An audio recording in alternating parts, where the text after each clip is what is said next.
Minha amiga e meu amigo, o Brasil inteiro acompanhou o distúrbio civil ocorrido em Brasília no último dia 8, domingo, no qual houve invasão à sede os três poderes.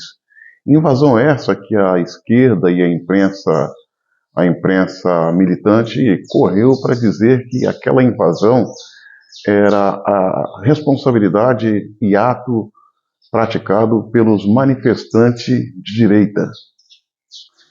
E desta mesma forma, começaram a fazer ilações classificando essas pessoas como atos de terrorismo. E quando todos sabemos que a prática da direita no tocante às manifestações tem as seguintes características: ser ordeira, pacífica e, acima de tudo, legítima.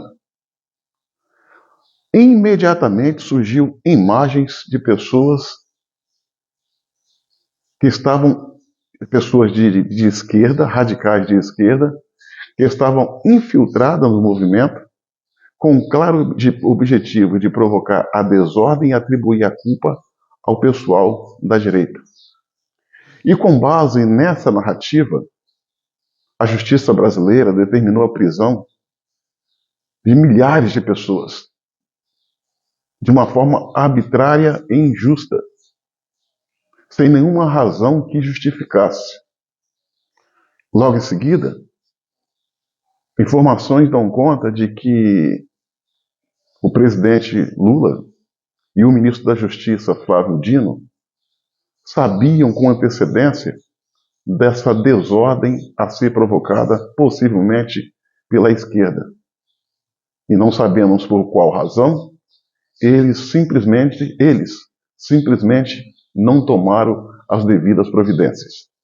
Prisões, repito, prisões foram feitas, pessoas foram confinadas, 1.200 pessoas foram confinadas numa quadra poliesportiva da Polícia Federal, quadra essa que foi transformada em campo de concentração para oprimir, prender e humilhar pessoas que nem na esplanada dos ministérios esteve, que nem na rampa do Planalto subiu, mesmo porque essas 1.200 pessoas se encontravam, quando presas, concentradas em frente à entrada do QG, a entrada das forças do quartel das Forças Armadas Brasílias. Eram homens, mulheres e crianças, muitos idosos, que jamais teria condição física de se deslocar e praticar qualquer ato de vandalismo, mas foram presos e enquadrados em ato de terrorismo.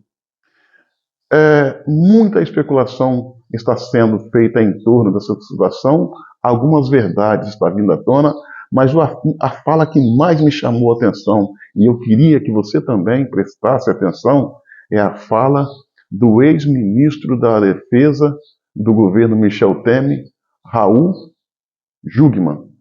Preste atenção na fala que ele faz. Mas vamos observar um fato que precisa ser esclarecido. Nós temos exatamente o Comando Militar do Planalto. E sobre o Comando Militar do Planalto está a Guarda Presidencial. Essa Guarda Presidencial, ela mantém um pelotão 24 horas no subsolo do Palácio do Planalto. E esse Comando Militar do Planalto é responsável pelo Alvorada, pelo Planalto e pelo Jaburu, especificamente. Voltando.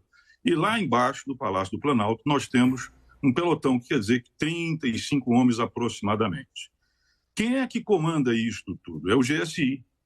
Por isso é que eu chamo a atenção. Eu não entendo bem, William e demais, por que é que o GSI não está vindo à frente? Porque quem negocia tudo isso, preste atenção, e eu vivi isso muitas vezes, é uma dupla. Então, o que resta esclarecer é o seguinte. Ora, quem manda, por assim dizer, neste pelotão, quem manda na Guarda Presidencial e quem dá as determinações para o Comando Militar do Planalto é o GSI.